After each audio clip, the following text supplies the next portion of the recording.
Welcome back to our study on Hebrews.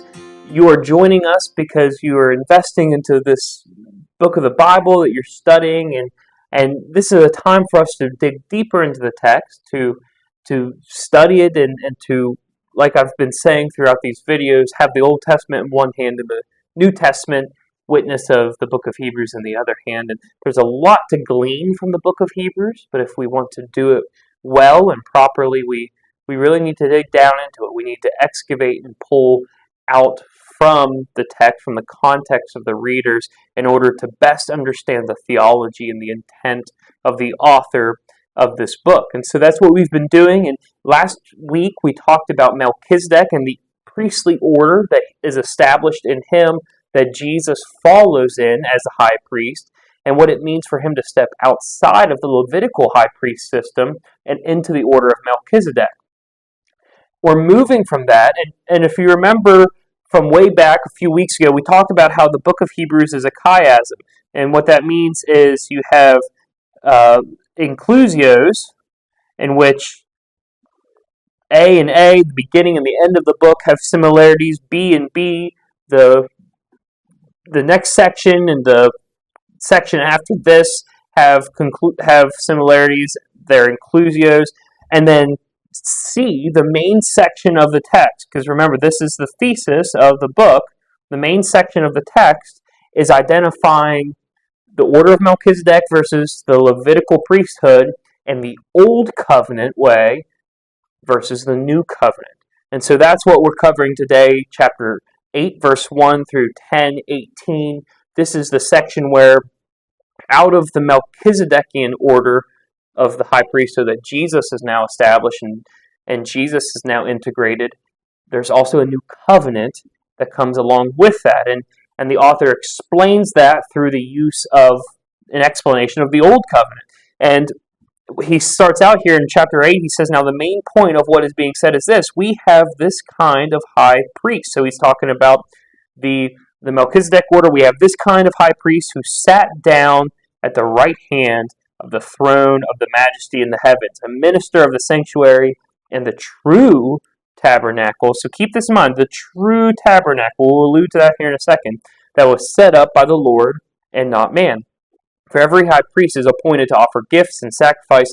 Therefore, it was necessary for this priest, meaning Jesus, to also have something to offer. So, a lot to unpack there in those three verses. First of all, he's affirming that we have the type of high priest that isn't just an intermediary, that is only human, but he is human and can bear and relate to us, but he's also God, because he sits down at the right hand of the throne, which in ancient cultures, the firstborn son was the same authority as the Father. And so if Jesus is identifying all throughout the Gospels that he is sent by the will of the Father, that he is the Son, that he is the Son of Man, he's identifying that he has the same authority as the Father.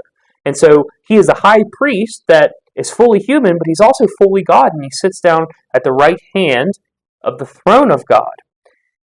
And he's a minister of the sanctuary and the true tabernacle. Now, what does that mean? Well, the temple, as we know it in the New Testament, and as we might have known it in the Old Testament, was a reflection of what was set up in the book of Exodus under Moses, the tabernacle, this portable dwelling place of God. And this portable dwelling place of God, just to have a little bit of a picture of what that looks like, in this dwelling place you had it was portable. You had the tent where this is what the temple is modeled off of, the inside of it, and you have the outside of the temple, the curtain that went around the courtyard. You have the courtyard where the altar is, and the area where the priest cleanses himself, the basin, the bronze basin, and then, of course, you have the tabernacle itself. That was the model for the temple in Solomon, but it was established, and the directions for the tabernacle was given to Moses very specifically. There was a lot of key features of the tabernacle that Moses could not ignore, specifically the furnishings of the tabernacle. And so here we have a picture of what some of those furnishings are. You have the Ark of the Covenant. You have the lampstand, the table, and the bread of presence. You have the altar of incense, and then the bronze basin and the altar that sat outside of the temple. Those are all specific furnishings that God set forth for Abraham for Moses to ensure was a part of the tabernacle. They were things that were necessary to be a part of the tabernacle. And you might think, why is that important? Why do these things have to be a part of the tabernacle? And the reason is because the tabernacle as it stands, it's a reflection of the eternal sanctuary, the eternal dwelling place of God. The word for tabernacle just means house. It just means tent, dwelling. And what the author of Hebrews is establishing here is the temple, the tabernacle, those things on earth that the Israelites built and designed according to what God had given them. Those were reflections of the true tabernacle. And this is alluded to further on in verses 4 through 6. He says, now, if he was here on earth, he wouldn't be a priest, since there are those offering the gifts prescribed by the law. So what he's saying is, if Jesus were still on earth, he wouldn't be considered a Levitical priest, because they're offering things ascribed to the Old Covenant. But these things, so by the law, that's the Old Covenant, these things serve as a copy and shadow. So all those furnishings of the tabernacle that we just looked at, the lampstand, the altar, the Ark of the Covenant, the table of the bread of presence, altar of incense, all those things are shadows. They're representations of the true tabernacle, of the true dwelling place of God. There's a lot of meaning behind those objects, but those objects in and of themselves are not special. They're shadows. More than that, the whole system, the whole law as itself, it's a shadow of what Jesus is establishing, which is why it's the teacher continues on. Therefore, remember, therefore, what's it there for? Well, what the Hebrew author is telling us is that every high priest offers something. He's appointed to offer sacrifices. Therefore, if we call Jesus, if we consider him a high priest of a different order, a high priest of a new covenant, it's necessary that this priest would have to offer something as well. And so the teacher, he's alluding to something here. He's alluding to something that he's about to establish, but he's saying that what Jesus is offering is the true offering. The true offering that the Old Covenant and the temple and the original tabernacle points to. So the Old Covenant, the Old Covenantal system, and temple were a picture that points to Jesus and God's dwelling. They point to the dwelling place of God. They're an image. They're a shadow. They're not the full picture. Now, this was something hard to grasp for an Israelite. You've grown your entire life being told that the temple is the dwelling place of God. And it was. But when Jesus comes, and this is really important in the gospel witness, is that we learned that the temple curtain was ripped in two. Now, what the temple curtain was, it was what separated the most holy place, the place where God's throne room in the temple was, from the holy place. And when it rips in two, that's signifying that God's dwelling is no longer in the temple, it's in the earth. And in the book of Psalms, we get many, many Psalms that establish that this is already the case, that the temple isn't actually where God resides, it's just a picture of God's dwelling. It's just a picture of God's sanctuary. But we have affirmation in the New Testament that now God's Spirit, it resides with us. There's something new. There is a new covenant. There's a new order that is getting that is taking place, that is coming together because Jesus is not of the Levitical high priesthood, but of the Melchizedekian order. And that's where the author of Hebrews, he continues on. He says, but Christ has appeared as a high priest of the good things that have come. So he's no longer a high priest of the old shadow of things. He's no longer a high priest of the Levitical order. He's a high priest of the good things to come in the greater and more perfect dwelling place, not made with human hands, meaning not of this creation. So he's not a high priest of created things. He's a high priest of heavenly things. He's a high priest of something so far beyond our comprehension that all we have is a shadow of what that is. And you don't enter this dwelling place, you don't enter this tabernacle by the blood of goats and calves, but by Jesus' blood, by his own blood. So remember, one of the things that the author of Hebrews says is that the role of a priest is that they have gifts and sacrifices that they offer on behalf of the people. And he says Jesus has to offer one of those things too. If he's going to be considered a high priest, he has to offer something. We can't call Jesus high priest if he doesn't offer anything. He can't be a mediator between us and God if he is not offering something on behalf of humanity. So what does he offer? He offers himself. And what this is called is penal substitutionary atonement. And this is extremely important for our understanding of salvation, and is established here in the book of Hebrews. Penal substitutionary atonement. What that means is, penal is the penalty due us. So the penalty due humanity. And what is that? Well, let me give an example of a car. If I was to go into a used car lot, or not even a used car lot, if I was going to a junkyard and destroy a window of a car in a junkyard, no one would bat an eye. There would be no penalty due me for destroying a car that's about to be destroyed. If I went into a used car lot and did that, I'd probably have to pay a little bit of fine to fix the car. If I went into a new car lot, that fine would be greater. If I did that to a Lamborghini or a Rolls Royce, I could be persecuted under the law. Not killed, but I could face jail time. The point is, the more valuable the object that you offense, the greater the penalty. If God is of infinite value, which he is, then the penalty is infinitely deserving of punishment, no matter what that penalty is. And so if we are finite creatures as humanity, the penalty that is due us because of our offense against a God of infinite value is infinite punishment. Well, we can't take on that penalty. We're not capable of taking on that penalty in a way that would not destroy us.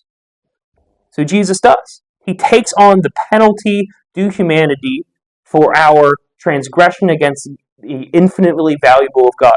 He substitutes himself in our place so that we are covered. So remember, if you recall back a few weeks ago, what we said is the Old Testament word for atonement is covering. Covering. And this is a word that goes all the way back to Adam and Eve when God covered them with clothes to hide their nakedness. Jesus substitutes himself, takes the penalty of our sin upon himself in order that he can cover us with his righteousness. This is called double imputation. And this is a big theological phrase, but what it means is our sin is imputed onto Jesus, and he takes the penalty. His righteousness is imputed onto us, and we take the reward. So he bears the penalty in our place so that we can be called righteous in the eyes of God. That is what Jesus offers. He doesn't just bring a goat and put it on the altar. He doesn't take something from us and put it on the altar. He gives himself. He gives an offering, a sacrifice of infinite value to cover the transgression that was deserving of infinite penalty, so that we can have his infinitely valuable righteousness. And this is a hard concept to grasp, but that's why Jesus is the perfect high priest. There's no high priest that can be greater because Jesus is God. and he's human, which means that he can offer himself. He becomes human so that he can offer himself, but he's still infinitely valuable because he is God. And therefore he can take on our sin and penalty and give us righteousness in its place, in place of the penalty that was due to us.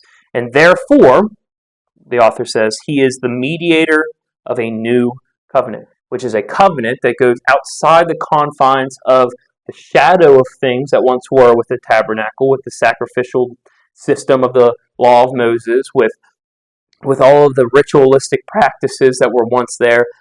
He's a mediator of a new covenant. Now, that doesn't mean that the old covenant is pointless, that we just ignore all of that, because the truth is, as Paul says, that I would not know my sin if it wasn't for the old covenant. I would not know the ways of God if it wasn't for the old covenant. But because the old covenant showed me my sin, it produces sin in me. This is Paul in the book of Romans, that the old covenant teaches us sin, but it means that our sin abounds to a point that we can't stop it on our own. We're not able to cover our sin because that sin just keeps coming, and the coverings that we put on there, things just keep shining through them. Only Jesus can fully cover our sin. And so the old covenant shows us our sin. The new covenant covers our sin.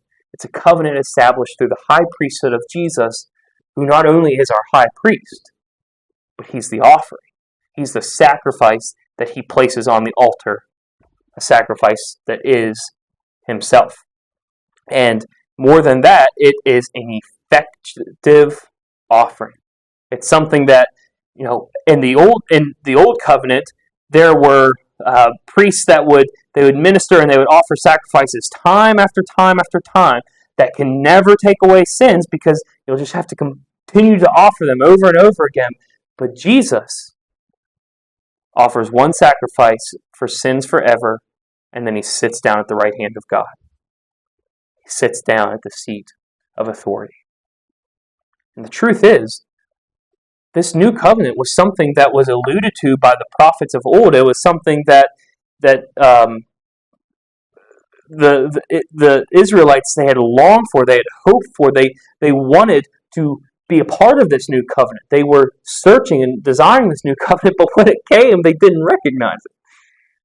And so the teacher of Hebrews, he's recognizing it and explaining this new covenant is now established in Jesus, this covenant that was promised through the prophet Jeremiah. And the teacher of Hebrews, he quotes Jeremiah 31, verses 31 through 34, but I just want to read it. Jeremiah says, "Look, the days are coming," this is the Lord's declaration, "when I will make a new covenant with the house of Israel, with the house of Judah. This one won't be like the covenant I made with their ancestors on the day I took them by the hand to lead them out of the land of Egypt. My covenant that they broke, even though I'm their master. Instead, this covenant I will make with the house of Israel after those days. I will put my teaching within them.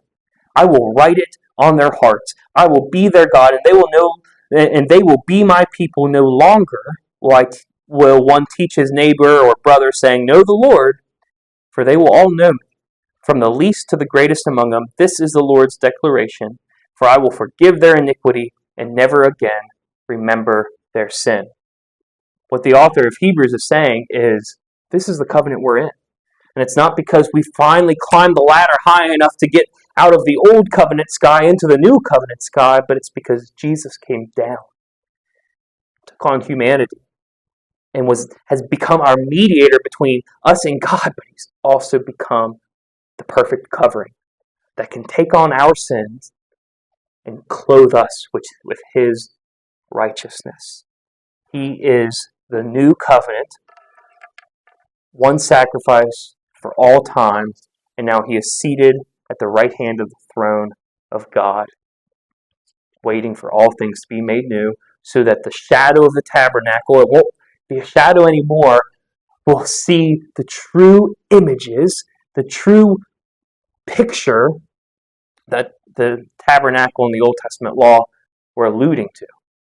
We'll see them for all of eternity because of what Jesus has established in our hearts through the new covenant. And so if you haven't read already, I encourage you to read through Hebrews 8:1 through 10:18. and even read into Jeremiah 31 through 34 to have a better understanding of what the author of Hebrews is alluding to here.